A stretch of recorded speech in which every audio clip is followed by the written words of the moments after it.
Sir సరిపోతుంది ఒక అయితే అందరికీ చూడండి.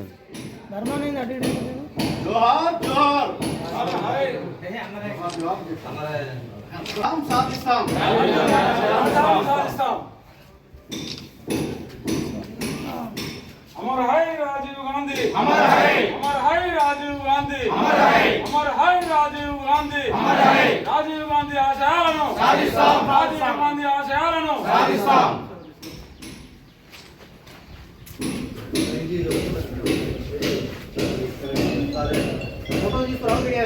వీడియో కూడా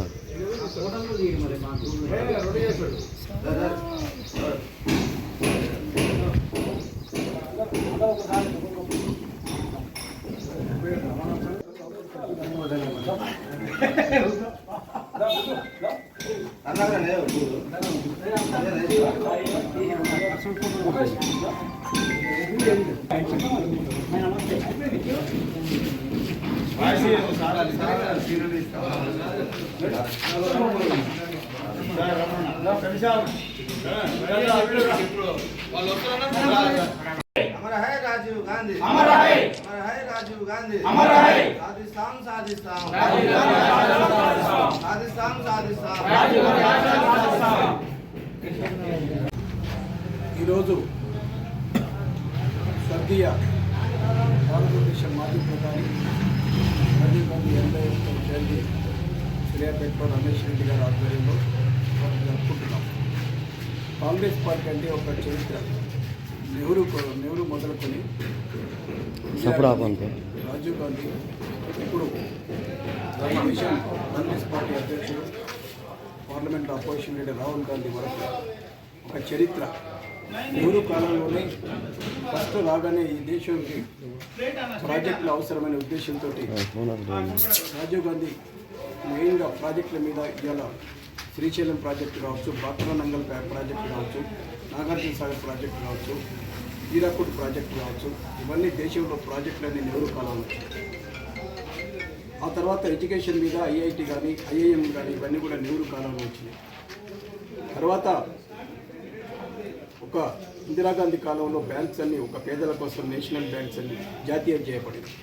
అలాగే రాజీవ్ గాంధీ కూడా ఇవాళ ఒక మొత్తం దేశంలోనే ఒక ఇన్ఫర్మేషన్ టెక్నాలజీ రావాలని, అందరికీ ఇన్ఫర్మేషన్ టెక్నాలజీ ఉండాలనే ఉద్దేశంతో రాజీవ్ గాంధీ సాక్షరత శిక్ష మిషన్ ద్వారా అందరికి కూడా ఉండాలనే ఉద్దేశంతో అందుకే రాజీవ్ గాంధీ, నెహ్రూ, ఇందిరాగాంధీ చేసిన వాటి ఫలాలే ఇప్పుడు పేదవాళ్ళు అనుకుంటున్నారు. ముఖ్యంగా చెప్పాలంటే ఎస్సీ ఎస్టీకి రిజర్వేషన్ కూడా ఆనాడే కాంగ్రెస్ హయాంలో వచ్చినాయి. ఇవన్నీ కూడా ఒక కాంగ్రెస్ పార్టీ చరిత్ర చెప్పుకుంటూ పోతే ఎంతే ఉంటుంది.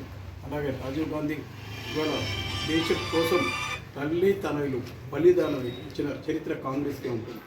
ఒక దేశ రక్షణ కోసం కాపాడే ప్రయత్నంలో ఆయన ఒక ఎల్టీటీ ఉగ్రవాదులకు బలైపోవటం అనేది బాధాకరం.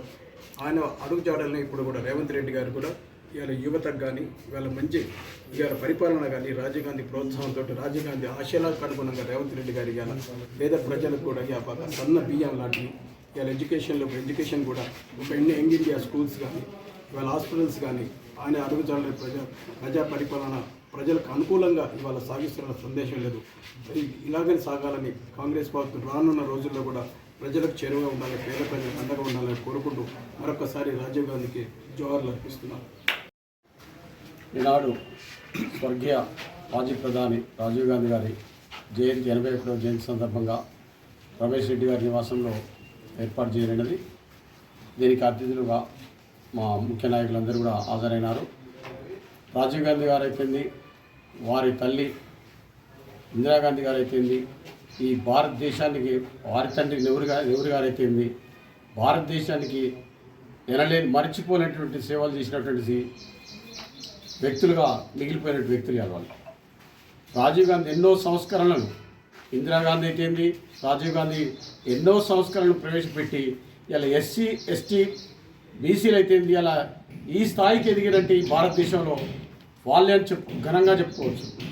ఇలా ఎస్సీలు అవుతుంది ఎస్సీ ఎస్టీలు ఈ స్థాయిలో ఉన్నారంటే రిజర్వేషన్లు ఇచ్చి వాళ్ళని కాపాడి వాళ్ళకి ఎన్నో సౌకర్యాలు కల్పించి భూమి లేని వాళ్ళకి భూములు ఇచ్చినట్టు చరిత్ర కూడా ఇందిరాగాంధీకి రాజీవ్ గాంధీకి ఉన్నది.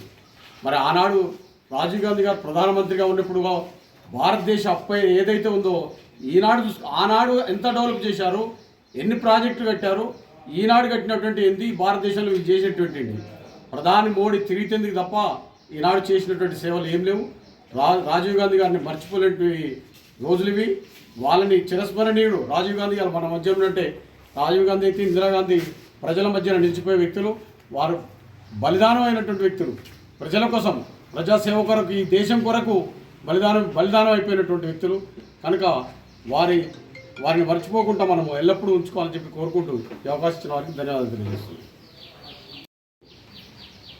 స్వర్గీయ రాజీవ్ గాంధీ జయంతి సందర్భంగా సూర్యాపేట నియోజకవర్గ నాయకులు పటేల్ రమేష్ రెడ్డి గారి నివాసంలో అందరూ కూడా ఇక్కడ చేరుకొని మనం రాజీవ్ గాంధీ 81వ జయంతి సందర్భంగా వాళ్ళకు ఘనంగా నివాళులు అర్పించడం జరుగుతూ ఉంది. అదేవిధంగా ప్రధానిగా అత్యంత చిన్న వయసులో దేశ ప్రధానిగా ఇందిరాగాంధీ మరణానంతరం దేశ ప్రధానిగా ఆ రోజు ప్రధాని మంత్రిగా బాధ్యతలు స్వీకరించేటప్పటికీ దేశంలో ఎన్నో రకాల సమస్యలు ఉన్నా కూడా చిన్న వయసులోనే ఎన్నో సంస్కరణలను తీసుకొచ్చి భారతదేశ చరిత్రలో ఎవ్వరూ చేయలేని విధంగా ఆయన ఎన్నో సంస్కరణలు తేవడం జరిగింది. దాంట్లో కొన్ని ఉదాహరణలు చెప్పాలి అంటే మన గ్రామ స్వరాజ్యాన్ని తీసుకొని వచ్చి గ్రామాలలో ఎంతోమంది నిరుపేదలకు జవహర్ నవోదయ విద్యాలయాలను తీసుకొచ్చి గ్రామీణ విద్యార్థులకు ఎంతోమంది ప్రతిభావంతులను తయారు చేసి దేశానికి ఐఏఎస్ ఐపీఎస్లను తయారు చేసిన చరిత్ర కూడా మన రాజీవ్ గాంధీ గారికి ఉంటుందని కూడా ఈ సందర్భంగా తెలియజేస్తా ఉన్నాం. అదేవిధంగా భవిష్యత్తులో రాజీవ్ గాంధీ కానీ ఇందిరాగాంధీ కానీ జవహర్లాల్ నెహ్రూ కానీ చరిత్ర కానీ ఖచ్చితంగా ఇప్పుడున్న యువత కూడా ఖచ్చితంగా తెలుసుకొని యువత ఖచ్చితంగా ఈ చరిత్రని వక్ర పద్ధతిలో బీజేపీ వాళ్ళు తెలియజేస్తూ ఉన్నారు. కాబట్టి ఆ నిజమైన చరిత్రని ఖచ్చితంగా యువత ఖచ్చితంగా తెలుసుకొని భారతదేశ చరిత్ర ఏ రకంగా ఉంది, స్వాతంత్రానికి ముందు ఎవరు స్వాతంత్ర ఉద్యమంలో పాల్గొన్నారు, కాంగ్రెస్ పార్టీ ఎంతో త్యాగం చేసి స్వాతంత్ర ఉద్యమంలో స్వాతంత్రానికి తీసుకొని వచ్చి ఈరోజు ఇన్ని ఫలాలు అందుతున్నాయంటే అది రాజీవ్ గాంధీ, రాహుల్ గాంధీ, అంతకుముందు వాళ్ళ నానమ్మ ఇందిరాగాంధీ, జవహర్లాల్ నెహ్రూ వాళ్ళందరినీ కూడా చెప్పకుండా తప్పదు. కాబట్టి అందరూ కూడా చరిత్ర తెలుసుకొని ఖచ్చితంగా అందరూ కూడా దాన్ని పాటించాలని చెప్పేసి తెలియజేస్తూ ఘనంగా నివాళులు అర్పించేందుకు ఇచ్చేసాం వాళ్ళందరూ కూడా ధన్యవాదాలు తెలియజేస్తాము.